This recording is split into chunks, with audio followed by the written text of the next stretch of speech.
Hi, friends. Welcome back to the Skinny on Wall Street with us, the Wall Street Skinny. I'm Kristen. I'm Jen. And this is our second podcast this week. We are back in the swing of things. So we did record an episode earlier this week on industry, which we're going to come back to and touch on.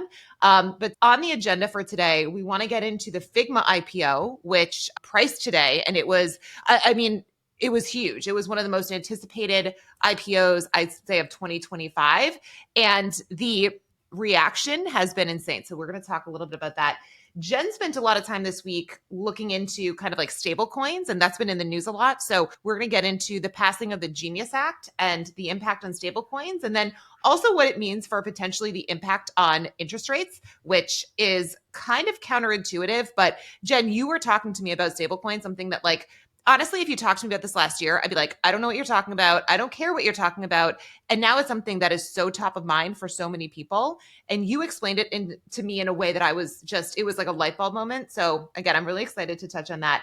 We are going to get into the bond market. Obviously, there was an announcement out of the Fed. There was some interesting dissents.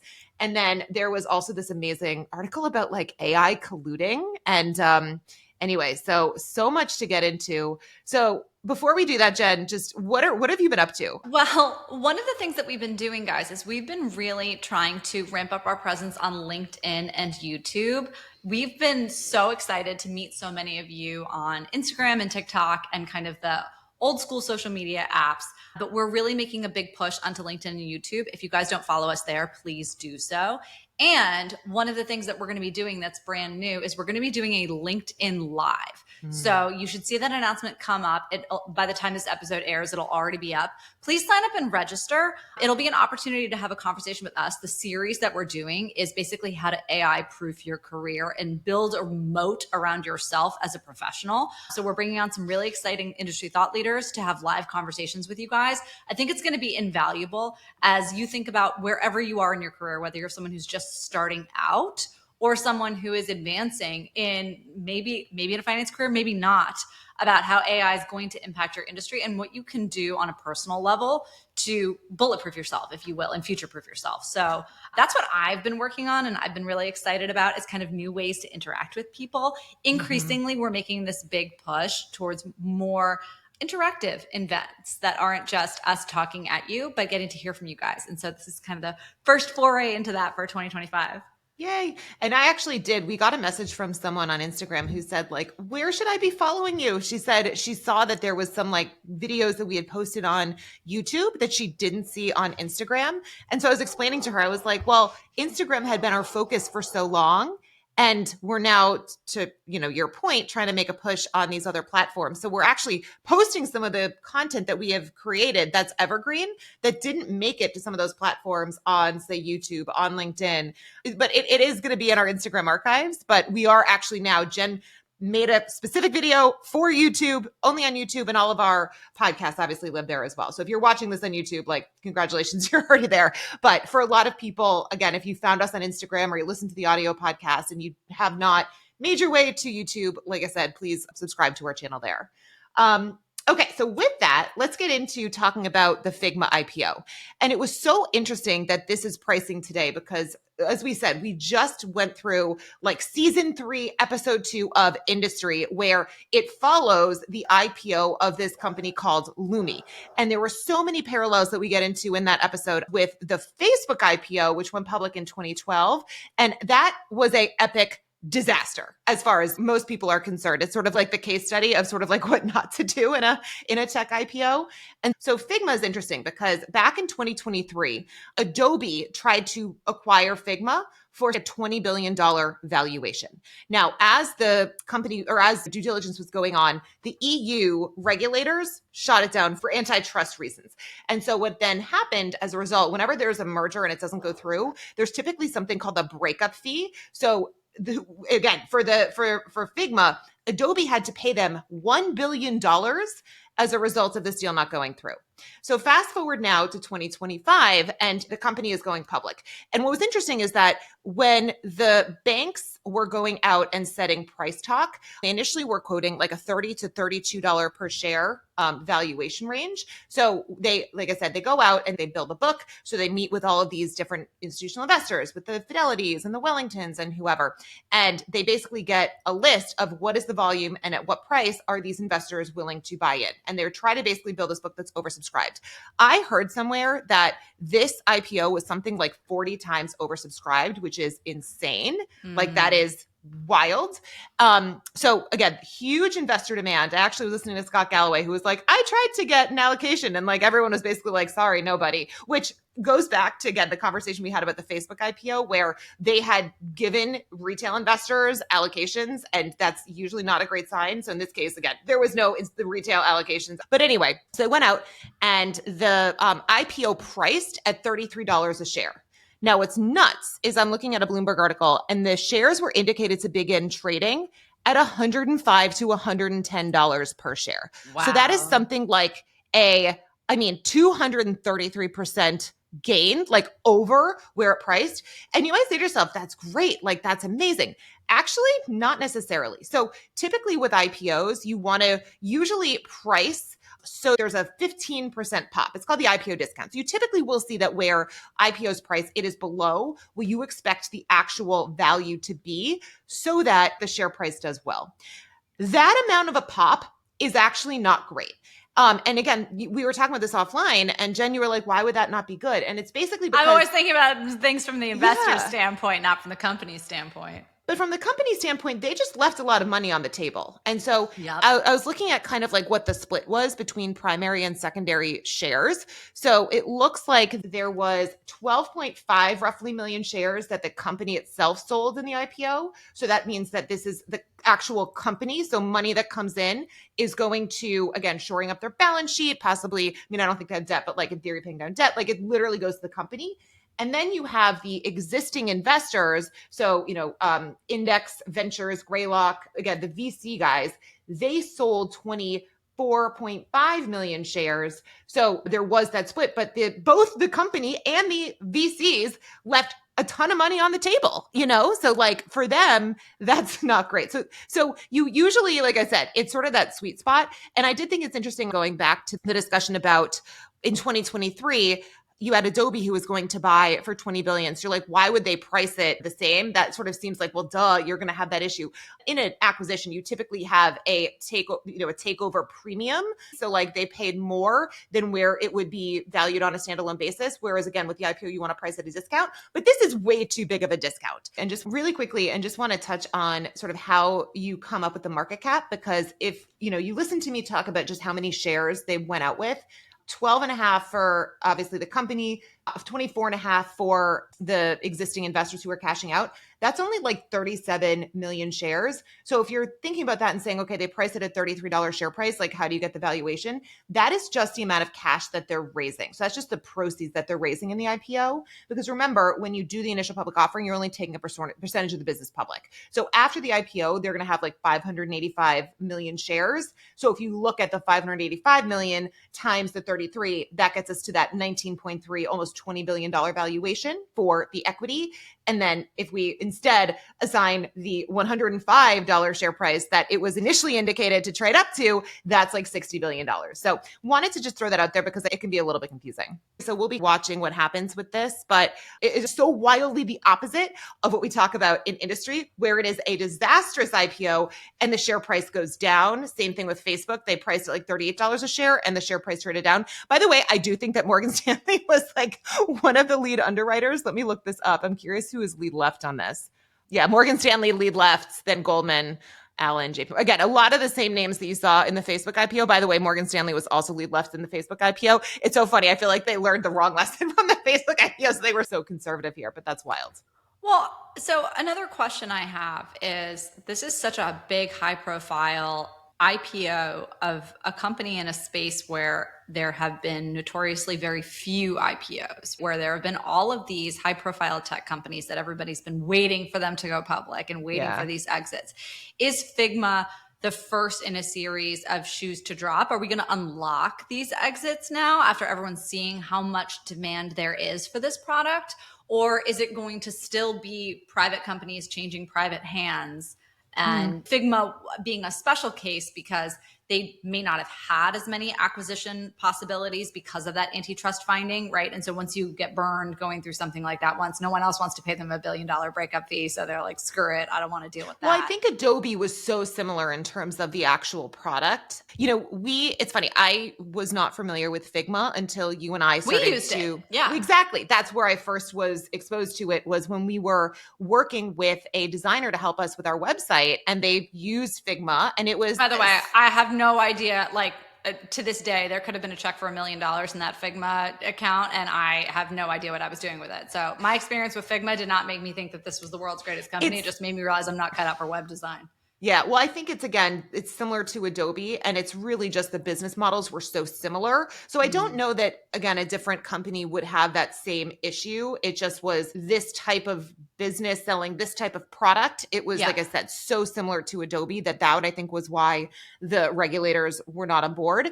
But to your point, like, maybe I think this might be a little concerning if you're like, whoa, I just did this IPO and there's so much money on the table. But by the way, then next time you go out and you're like, okay. Yeah, but no, next, I want to be the second IPO in this string, right? You want to be the one that prices, okay, like, we don't need to push it to 100 or whatever it is, wherever this thing's going to close, but let's push it on a, apples to apples basis to 50, 60, right?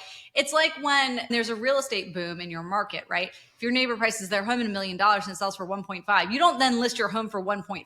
You list your home for 1.1 and see how it goes and see how far up it gets bid. So I'm curious to see kind of what happens on the follow, and if this unlocks anything or demonstrates that this demand is out there, the IPO market could come back. I just don't know. Yeah.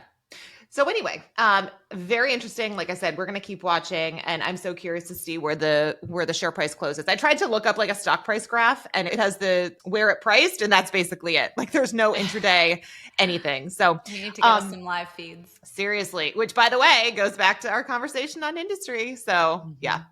All right, Jen, do you want to talk about the Genius Act and stablecoins? Yeah. So I think it was last week, I've lost track of time, maybe 2 weeks ago, President Trump signed into law the Genius Act, which stands for Guiding and Establishing National Innovation for U.S. Stablecoins.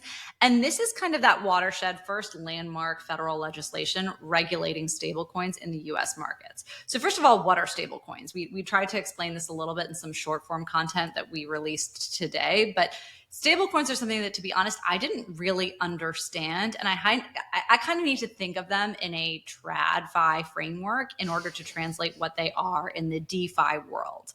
So it's basically when you're transacting in tokens, when you're buying and selling tokens all day long, when you're going from Fartcoin to Dogecoin to Bitcoin to whatever it is, right?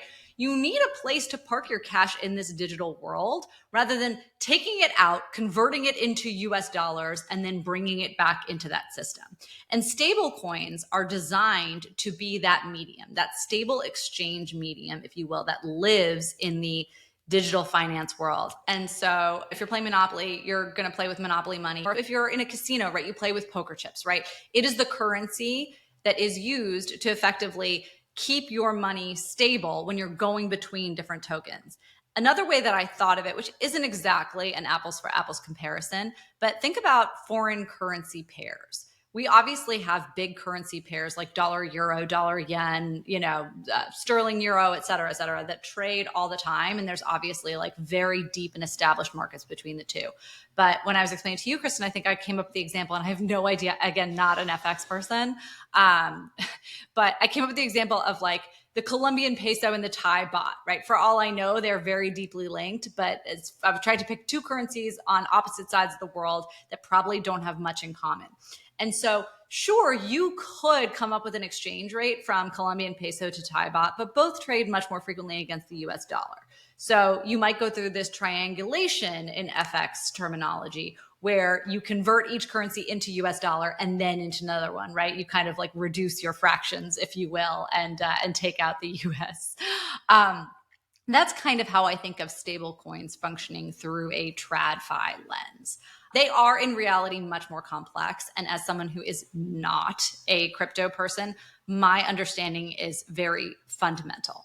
But what's so interesting about these instruments is that because of the Genius Act passing, we now have some more legislation around them. There were some very public stablecoin blowups in prior years that kind of shook faith with it. And I think that's what led to the need for this legislation to establish a framework to have these things be much more well-established and much more trustworthy instruments as the crypto world just keeps exploding. Mm-hmm. And so exploding meaning getting bigger, not necessarily imploding. Blowing up, yeah. Yeah, exactly.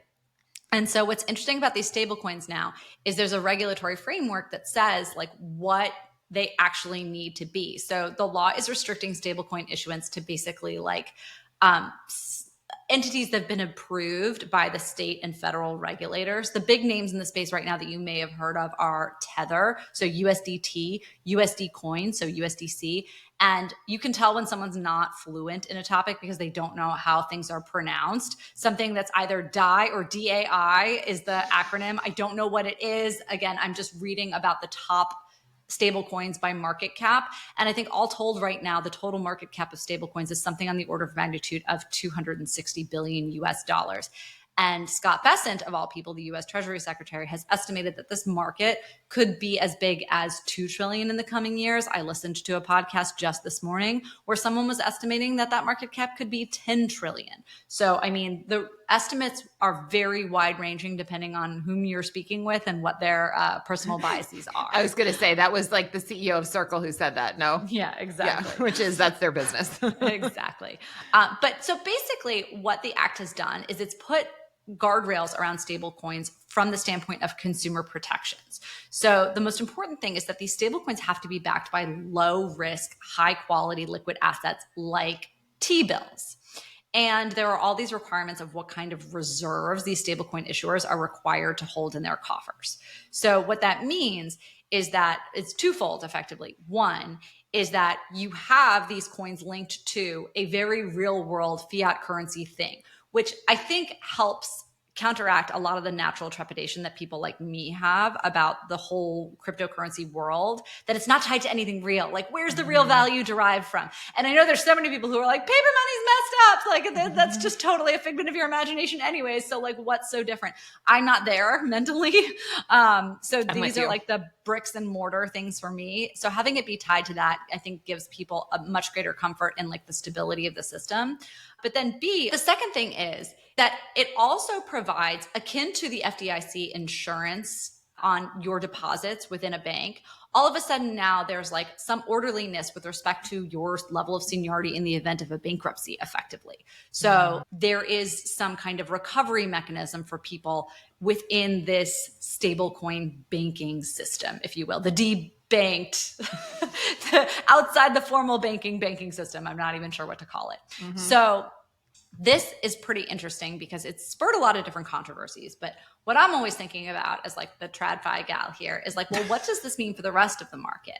And I think it's pretty interesting thinking about, okay, if crypto's here to stay, and we're now putting more regulatory frameworks and guardrails around crypto so that it makes it much more easy for not just your person in this hyperinflationary other country somewhere who needs to save money and wants to save it outside of their banking system. And it's not just for the offshore hedge funds who are punting around crypto back and forth.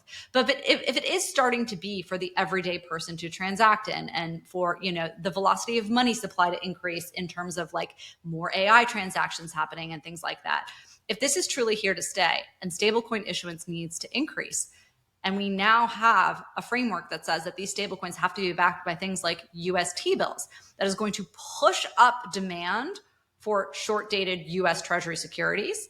And when you have higher demand for those securities, they go up in price and down in yield. Mm-hmm. So we are in an environment, and this brings us to the news this week, that the Fed is on hold, surprise, surprise, blah, blah, blah. I mean, core PCE came in above expectations, like, which is, that's the Fed, that's their preferred measure of inflation. Mm-hmm. And so they continue to be in a holding pattern that completely makes sense given the data. We're going to be really intensely watching the non-farm payrolls report on Friday. But like all of the impacts of the tariffs, it's so funny because everyone's like, tariffs, what tariffs? Like, whatever. This is yesterday's news. We still have not seen these flow through the greater economy. We have no idea whether the GDP numbers that we're getting are people artificially basically buying things up prior to those tariffs going in place. Are we going to see a correction? Are we going to see a slowdown in growth? Are we going to see inflation go up? The Fed just simply doesn't know and they want more data, which is totally understandable, but they are not cutting rates, which is what so many people want. So many people within the administration, and obviously what the US Treasury wants, all else being equal, because they want to finance themselves at cheaper levels. So it begs the question then, if we have this other outside market force that is going to bring down front end Treasury yields and make it less expensive for the Treasury to fund itself, do you have, in a very strange and unexpected way, at least to me, this positive feedback loop from the crypto world into the TradFi world? And I just think it's like such an interesting thing to consider, and also to consider it on the heels of this week's TBAC announcements. So the Treasury Borrowing Advisory Committee, so every series of auctions, every quarterly refunding, so remember, that's when they issue the new 10s, the new bonds, the new 20s, not the reopenings. But when they project out their borrowing needs for a given period of time, it's announced well in advance. That's why I get so frustrated with social media finfluencers who are like, surprise numbers at the Treasury auction. No, this stuff is announced all in advance. The outcome of the Treasury auctions are what's unexpected. We can talk about that in a sec.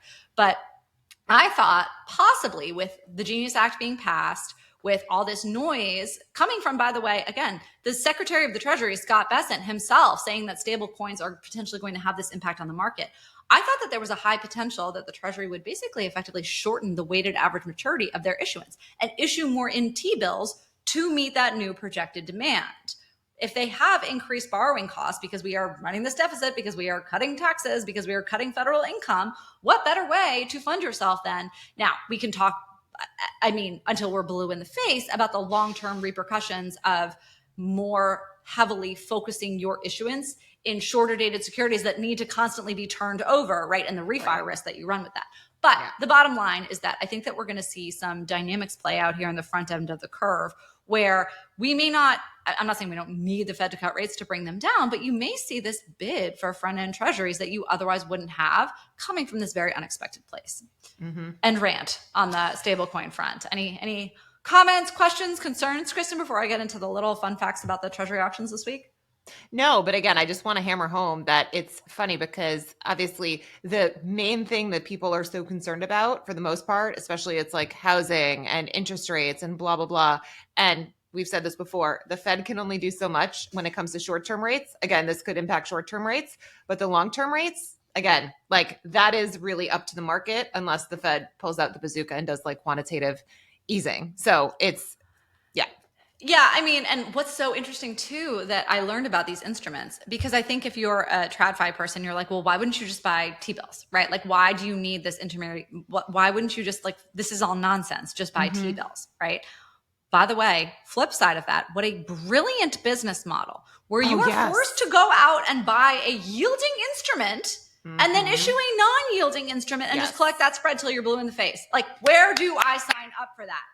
Well, that's such a good point. And I think that there is regulation where it's like they can't be paying the yields to the person. They have stable coins that also can pay yield. There's USDY now. Again, I learned about it from this. So we are still getting up this curve. We are not at all pretending to be experts on this subject matter. So I thought I had listened to, again, it was All In where, you have David Sachs, who is the crypto czar, and they were talking about the fact that somehow like banks are worried that it's going to start to interfere with sort of the traditional banking. Yes. And so that was one of the reasons why for some reason, at some point there was like some kind of, I don't want to say regulation or issue with paying yields, but then when I was listening to that Odd Lots it can't be done in the US. So remember much of this crypto stuff exists outside of the US. Yes. I just pulled up USDY. So it is a tokenized note secured by short-term US treasuries and bank demand deposits. It is designed to provide non-US individual and institutional investors with a stablecoin like accessibility and high quality US dollar denominated yields. Sorry, let me rephrase. Whatever was in the Genius Act, I think that the stable coins that have like the stamp of approval in the US, blah, blah, blah, those are not the ones that are paying yield. And again, it was because of I think you're probably potential to interfere with the traditional banking system. Yeah. So to your point, again, we are not experts. We're honestly like semi-learning this in real time. I just said, I literally, if you asked me a year ago, would be like, what the heck is a stable coin? Like crypto has not been the thing that I've been the most focused on, but I do think it's so interesting. And as you put it, I loved when you explained it as like, this is a way for you to almost like park your money in something, like you can sort of go out of Bitcoin into Fartcoin into Dogecoin, whatever weird crypto thing. Like you basically have something safe to park your money without going into US dollars. Because if you remember one of our early conversations that we had with Chris, he was talking about how like there is such a high transaction cost to transfer back into US dollars that like if you wanted to go from ETH to actual US dollars, you're going to pay this massive fee. So like nobody does it.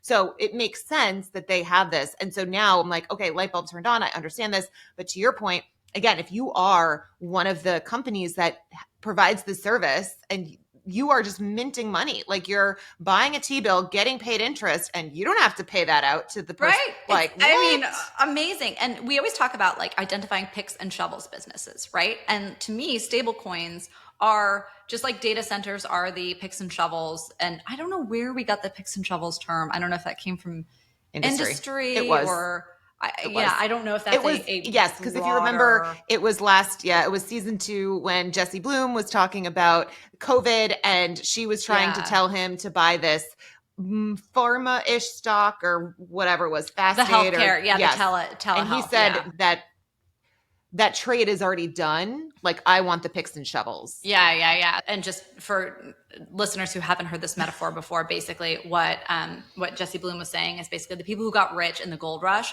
weren't the gold miners. You could go out and mine for gold and strike gold or not strike gold, right? It's hit or miss. But the people who always made money consistently were the people providing the infrastructure, the picks and shovels. Yeah. And so we have seen that play out in the AI wars, right? Everyone's trying to be the next to develop the greatest AI. But who wins? The data centers, right? The power infrastructure, the people who are the chips, right? Exactly. The picks and shovels type businesses. And as we think about crypto, okay, everyone wants to be the next Fartcoin, Dogecoin, Bitcoin, whatever it is. But if stablecoins are here to stay, gosh, you want to be one of the few. And now they're going to limit who can be a stablecoin issuer under like federal guidelines. Doesn't Donald Trump have a stablecoin business? He does. So, I mean, it'll be really interesting to see it, the way they phrased it on the Odd Lots podcast this morning is the winner takes most. Right? Yeah. Kind of approach to who's going to win these stablecoin wars. But what a brilliant business in the time of crypto, because crypto come and go, up, down, sideways, whatever, who cares? Everyone needs to get back into stablecoins. Imagine if every casino in Las Vegas, if you were the person minting the chips, right? Mm-hmm. And if there were some chip transaction fee, and if the chips had to be backed by something that yielded money, but you couldn't pass that yield along to the people playing with the poker chips, sign me up to be the chip maker. And, the chip maker NVIDIA, the chip maker being the stable coins. So love that, Jen. And rant about that. Great analogy. She tries. Okay. So we were talking about treasury yields a little bit here. I did want to highlight something that happened that may have flown under the radar this week, but the 7-year auction, we are by no means like pundits in the broader stage giving our opinions about things. We really are just trying to break things down from an educational standpoint. But I remember getting on here like bleary-eyed, looking totally panicked and distraught during April, during the days immediately following Liberation Day, when we were looking at the bond market and talking about the prospect of boycotts effectively from the international bond buyers not showing up for our bond auction and no longer buying our debt, and how this was going to be utterly catastrophic because we did have an auction with very, very, very low direct bidder participation. Again, just to refresh, there are 3 different types of bidders in auctions. You have direct bidders who go directly to the U.S. Treasury. They have an account with the U.S. Treasury and they place their bids in auctions there. You have indirect bidders and you have primary dealers. So primary dealers are bidding on behalf of themselves, and indirect bidders are going to a primary bidder and submitting a bid through them on their behalf. So direct bidder participation has always been effectively our best indicator of international participation in these auctions by foreign governments. So when you see super high direct bidder participation, automatically you think China. That's exactly what's going through the mind of every single bond trader. And that's why when we had that low direct bidder participation at those auctions, when we were launching what felt like a de facto trade war with China, yours truly got very, very nervous. I am here to eat my words because the 7-year auction this week had a 33% direct bidder participation. After rallying into the auction then came 2.5 basis points through the 1 p.m. stop. So there was so much demand. Typically bonds cheapen into an auction, right? You have more supply of something. You want to take it down at a cheaper price, so higher yield.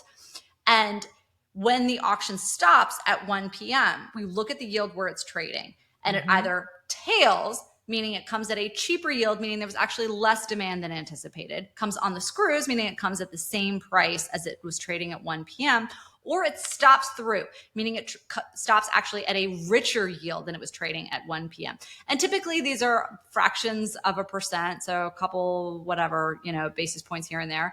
2.5 basis points after rallying into an auction is a pretty significant margin of error, meaning demand was incredibly strong for this thing. And seeing what I think was the highest direct participation ever, certainly in a 7-year auction, let alone like any auction, I guess we're all friends again. I guess the international bid for our bonds is back. And again, it's not like they say like, the auction announcement tear sheet doesn't say like, oh, and here's China, right? But typically these governments don't want to advertise to the primary dealers what they're doing in these auctions by being like, hey, guess what I'm doing at 1 p.m. today, right? So they'd prefer to go as under the radar as possible and just go directly to the US Treasury. If you're a hedge fund covering a short or whatever it is, you don't really care if your dealer knows that you're bidding for 10 million tens, right? Like, no one cares. So anyways, I just thought that was a really interesting, here we are, it's 3 odd months after Liberation Day, and we are now seeing massive direct bidder participation in auctions. We're seeing healthy activity around the auctions. Rates have rallied. Now, I mean, you can argue that rates have rallied because, okay, we're looking at projections of US growth slowing. We're looking at a number of different indicators that we might be heading into a slowdown. But that's all well and good as far as I'm concerned, because it means that the laws of physics are holding true, that things might not be great, even though equities continue to breach new highs and everyone's beating their earnings estimates and everyone's IPO is 40 times oversubscribed. But like, if our economic indicators are softening, at least we're seeing a flight to quality to treasuries. You don't want to see softening economic indicators and a boycott of treasuries, which is where I thought we were headed 4 months ago. So I'm feeling a lot better. Jen, you are so in case funny. You guys were worried about me. I was, and I'll end my rant here. Any thoughts? No.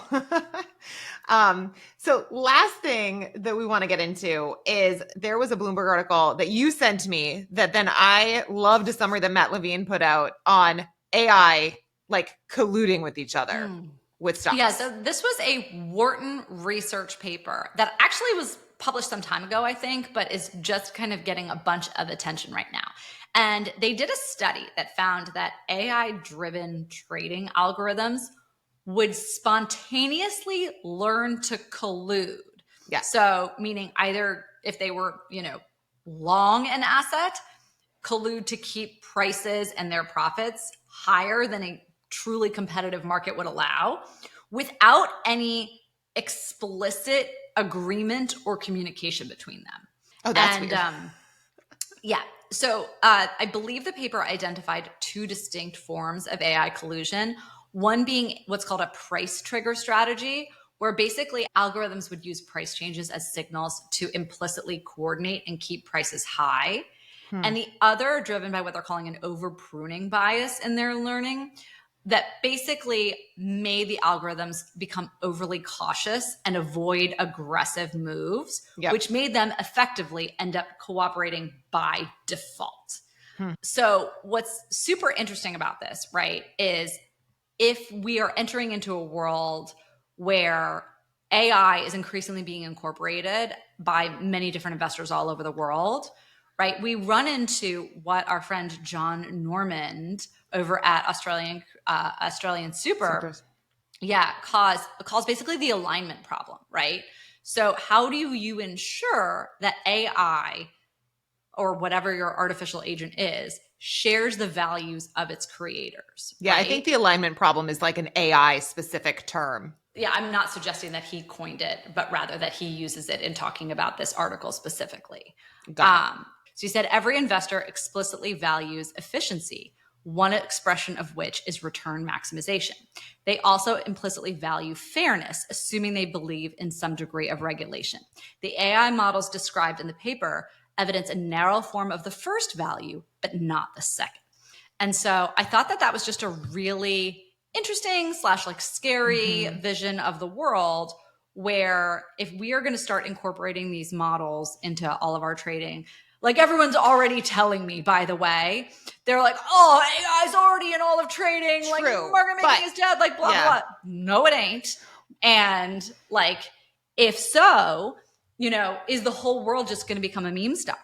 Well, and that goes back to the snarky newsletter which is, by the way, why I love Matt Levine that he wrote, because he kind of went on and was comparing what's going on a little bit to meme stocks, because he was like, an important discovery of our meme stock and crypto age is that stocks go up because people buy them. He's like, it's more of a rediscovery. And so his point was like, in theory, the reason that if you have these equity long short managers, they're all out there and they're analyzing stocks like fair market theory or whatever it is. And so the idea is that you have all these hedge fund managers that are engaging in scientific research to find the stocks that will go up, because we've all agreed that good earnings mean that this is a good company, like good growth, that should mean stocks go up. However, right, going back to the meme stock thing, stocks can go up for other reasons. It can go up because everyone can agree we are going to buy this. So it's like stocks go up because people buy them. And so he goes on, he talks about how, like, again, at these equity long short funds, you tend to buy people that have similar experience, like they've been investment bankers, like they're doing similar analysis. And again, their way that they're evaluating if stocks are good is through this method. So that's what's causing the stock prices to go up. But when you start to incorporate AI, becomes a little bit different. He made this point. He's like, you train computers to pick stocks. Initially, it's rewarded when it learns to pick the stocks that go up, right? The stocks that people will buy. Eventually, it starts to learn to pick the stocks that computers will buy. Yep. And historically, it's been a small portion of the market that is doing this. And actually, interesting, there was an article today about how there's actually a lot of institutional investors piling into the equity long short hedge funds. And we spoke to my friend David Semenza, I think it was last year. And he was saying that, like, look, yes, they use AI, but again, a lot of what they're doing is more the traditional, like, I'm going to sit down and analyze the company and decide what I think is good. Like, they're not using it to sort of make, it's not the, like the Rentech, like the trading algorithms like that. But as you start to have a lot of more of these quantitative hedge funds that are doing that, to your point, if you start having these models that are being rewarded for figuring out the stocks that other computers buy, and more, again, funds, asset management firms are using AI to do that. Now, all of a sudden, like, you don't know why the stocks would go up. And by the way, in some cases with people, again, Matt Levine uses the argument about ESG stocks, that like for a while, everyone decided that ESG was important. And so what happened, and this goes to we're seeing in industry season 3, by the way, follow, if you haven't listened to our takedown on some of that, it's kind of interesting. But the whole idea is that for a while, ESG stocks went up because everyone agreed that that was important. You had more, again, flows going in, stock price go up. But back to this point with the computers, like if they're now colluding to do shit, like who knows what's going to make stocks go up and down. And one of the things I think that paper found that was interesting is like not even very like skilled, like these weren't skilled AI models. They were dumb robots. And dumb they were colluding. Robots was like the Bloomberg article headline. Yeah. And the other risk that you then run, right, is if you try to regulate for this known proclivity of AI to collude, are you just pushing the AI to then collude more quietly, to evade all of the regulations you put in place for it, right? So then it becomes this, which I've always said, right? The second you turn on AI, it's just going to figure out how to do something quietly in the background so you can't turn it off. Yes. Well, that's the whole thing. And that's the alignment problem that if you listen to like people who are in the AI space talk about that, the person who's using the AI model, what you want and what the AI wants may be different. Right. And so, I mean, we've already seen there's been reports of like AI models that wouldn't shut themselves off. Like they were told to shut themselves off and they wouldn't. Like they learned how to like evade being turned off. Of course. And so this is one of the things that, again, is like kind of so scary. Like, anyway, I don't want, Yeah. Lovely. So, I mean, I'm not really sure what to make of the fact that dumb robots will seek out profits in unethical ways. Like, shocking. Yeah, seriously. What are we doing here, guys? So, I don't know. I mean, but we are the dinosaurs just trying to keep up here and trying to stay hip with the stablecoins and AI colluding, and look at us. Well, with that, I think that's everything, Jen. Any other announcements that we have for this week or... No, That's we're everything. going to be resuming interviews next week. So that's really exciting. You guys will get to hear from some thought leaders other than ourselves. Again, sign up for the LinkedIn Live. The announcement will be in our newsletter and we'll be yapping about it on social media. So that's going to take place on August 15th at noon Eastern Standard Time. And again, the topic is how to AI proof your career. So you'll hear our thoughts on the matter and you'll hear from people way smarter than we are. Awesome. Well, thanks, guys. We'll talk to you next week. Bye. Bye.